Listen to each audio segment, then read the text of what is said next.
नमस्कार दोस्तों, आशा करता हूँ आप सभी लोग अच्छे होंगे।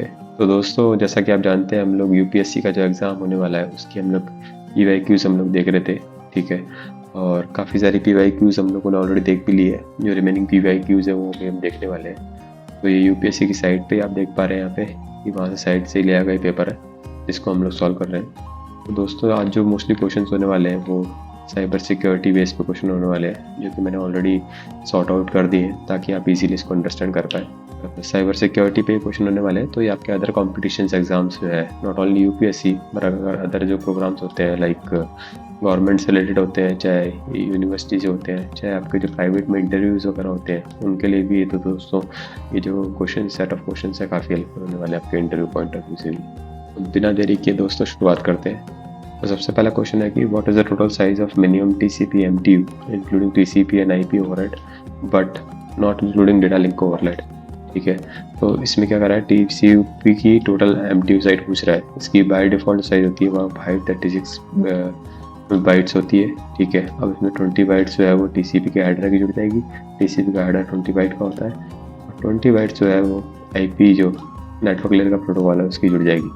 तो टोटल आपके पास 576 बाइट आ जाएगी दोस्तों। तो 576 का सही आंसर हो जाएगा ये ऑप्शन। ये यहाँ पे एक्सप्लेन कर रखा है कि 536 बाइट प्लस आईपी एड्रेस की 20 प्लस टीसीपी एड्रेस की 20 बाइट्स, तो ऐसे करके 576 बाइट हो जाएगी दोस्तों।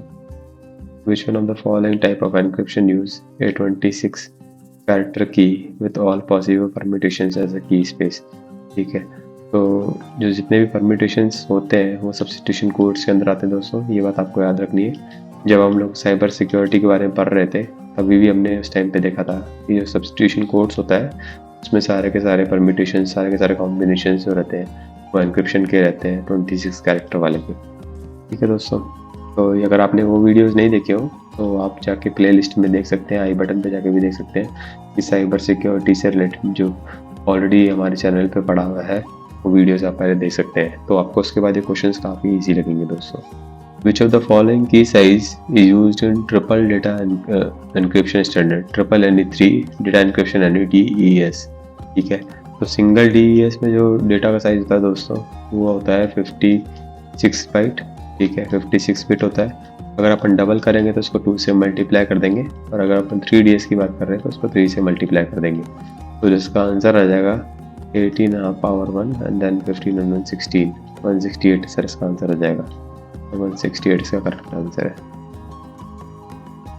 विच of the following best describe diffusion in encryption. दोस्तों ये भी मैं पढ़ा चुका हूँ आपको साइबर सिक्योरिटी की सीरीज में। ये टॉप क्वेश्चंस भी ऑलरेडी हम डिस्कस कर चुके हैं कि डिफ्यूजन क्या होता है एनक्रिप्शन में। आपको नहीं पता है दोस्तों तो वो वीडियो जाके देखें, अदरवाइज ये क्वेश्चन आपको रटने पड़ेंगे, या फिर आप समझ के करना चाह रहे हैं तो वो वीडियो ज़रूर देखें ताकि आपके बेसिक्स जो हैं वो स्ट्रांग हो जाए। तो इसका आंसर हो जाएगा it makes to match each cipher text digit depend on one place and plain text digit नहीं। साइफर टेक्स्ट क्या करता है, जो कि एनक्रिप्टेड टेक्स्ट होता है, तो ये तो ना डिपेंड होता है प्लेन टेक्स्ट डिजिट पे, नहीं होता।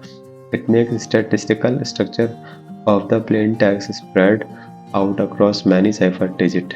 ये बिल्कुल सही बात है कि जो डिफ्यूजन होता है वो यही करता है कि स्टैटिकल स्ट्रक्चर जो है प्लेन टेक्स्ट का उसको स्प्रेड करता है अक्रॉस मैनी साइफर टेक्स्ट। तो इसका सही आंसर हो जाएगा दोस्तों plain text statistics are spread across ciphertext so that changes in a single plain text bit affect many ciphertext bit।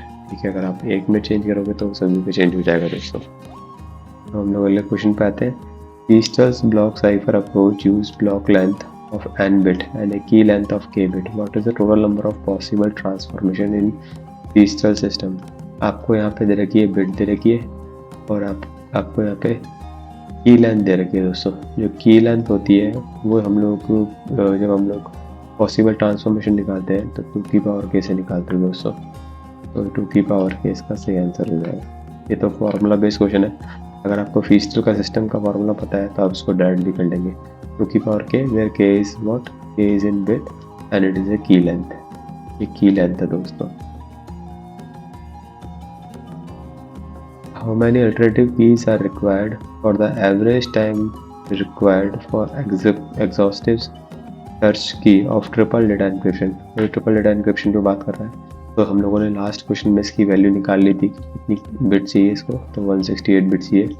अब इस क्वेश्चन में पूछ रहा है average time required for exhaustive की सर्च, तो एवरेज टाइम कितना होगा 2 की पावर 168, मान लो 2 ही है हमारे पास बिट, तो एवरेज एग्जॉस्टिव की सर्च कितना हो जाएगा 2 की पावर 2 हो जाएगा विच इज़ 4, बट इस केस में 168 बिट है हमारे पास, तो 2 की पावर 8 हो जाएगा इसका आंसर 2 की पावर 168। तो अगला क्वेश्चन दोस्तों, how many different keys are approved for the advance encryption standard. तो दोस्तों इसमें 128 बिट भी यूज़ में आता है, 156 बिट भी यूज़ में आता है और 256 बिट भी यूज़ में आता है, तो इसमें लगभग सारे ही बिट यूज़ में आते हैं। बट ये पूछ रहा है कि अप्रूव्ड कौन सा है, तो अगर आपको मैक्सिमम लेना है तो आप इसको ले सकते हैं, बट जो हम लोगों ने डिस्कस किया था लास्ट टाइम उसमें ये था कि इसमें से कोई सा भी आंसर सही नहीं है, क्योंकि 3 की बिट का रिक्वायर होता है, यहाँ पे आप 256 सही आंसर कर रहे हैं, but exam point of view से अगर आप लगाना चाहें तो ये लगा सकते हैं। अगर what is the maximum period obtain from the following generator, एक जनरेटर दिया हुआ है, इससे कितना मैक्सिमम हम लोगों के पास पीरियड ऑब्टेन हो सकता है, यानी कितना टाइम मैक्सिमम निकल सकता है। तो दोस्तों इसका डायरेक्ट फार्मूला होता है 2 की पावर k - 2, ठीक है, वेयर k इज जो उसका मॉड्यूल में पावर दी हुई है, तो 2 की पावर 2 हो जाएगा, 4 - 2 इज व्हाट 2 की पावर 2, तो 2 की पावर 2 हो जाएगा और ये 4 आंसर आ जाएगा दोस्तों, और इसका सही आंसर हो जाएगा। यहाँ पे भी काफ़ी लंबा चौड़ा ये एक्सप्लेन कर रहा है कि 2 की पावर k - 2 हम लोग यूज़ करते हैं, ठीक है, और उसके बेस पे हम लोग आउटपुट निकालते हैं दोस्तों।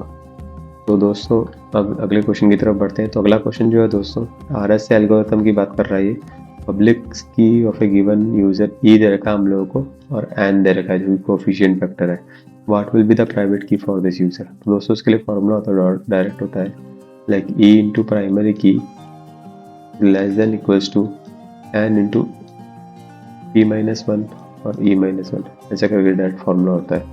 तो यहाँ पे e इंटू पी के हम कर रहे हैं, तो हम लोगों के पास एक तो p और e की वैल्यू हमारे पास है which is p into e is equals to 2881 ये वैल्यू है, एक की वैल्यू मेरे पास 65 है, दूसरी की वैल्यू निकालनी है।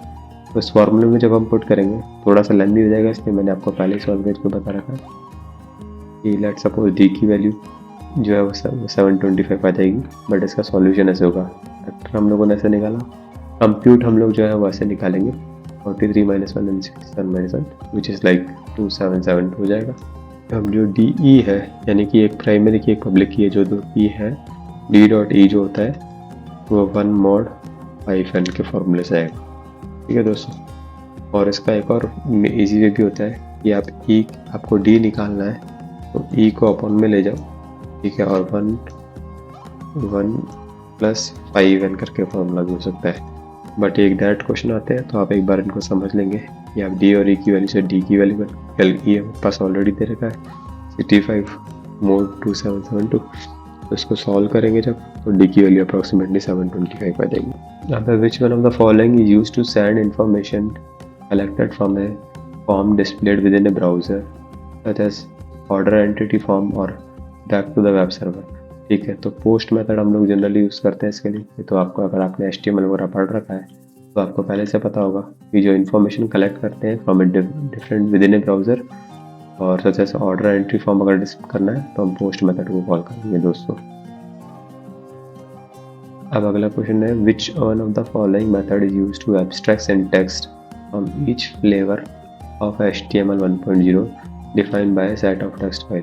तो इसका सेट ऑफ टेक्स्ट फाइल में डिफाइन है दोस्तों XML डॉक्यूमेंटेशन टाइप डेफिनेशंस का सही आंसर हो जाएगा दोस्तों।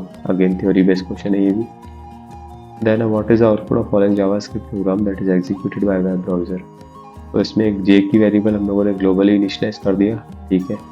फंक्शन टेस्ट हम लोग यूज़ कर रहे हैं जिसमें जे की वैल्यू से इनिशिएट कर रहे हैं, जे को 7 कर रहे हैं और रिटर्न कर रहे हैं। उसके बाद जे की वैल्यू जो है, अब दोस्तों क्या हो रहा है, सबसे पहले टेस्ट फंक्शन पे जा रहा है, यानी ये कॉल होगा तो जे की वैल्यू लेट्स सपोज 6 ही दे रखी है, ठीक है।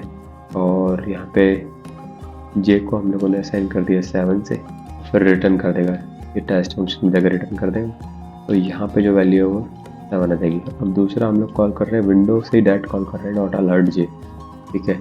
अब अलर्ट जे की बात कर रहे हैं हम लोग, तो अलर्ट जे क्या होगा दोस्तों, एक मिनट, तो अलर्ट जे की बात कर रहे हैं दोस्तों, तो अलर्ट जे जो होगा वो जे की वैल्यू आइदर 6 होएगी या फिर अपडेटेड वाली रहेगी। तो इस केस में क्या होगा, ये अपडेटेड वाली जो है वो तो 7 तो सिर्फ इस स्कोप के अंदर ही है, इस फंक्शन के अंदर ही डेफिनेशन है इसकी, ठीक है। तो अंदर वाली वैल्यू तो अपडेट नहीं होगी, बट हाँ बाहर वाली वैल्यू 6 अपडेट हो जाएगी दोस्तों।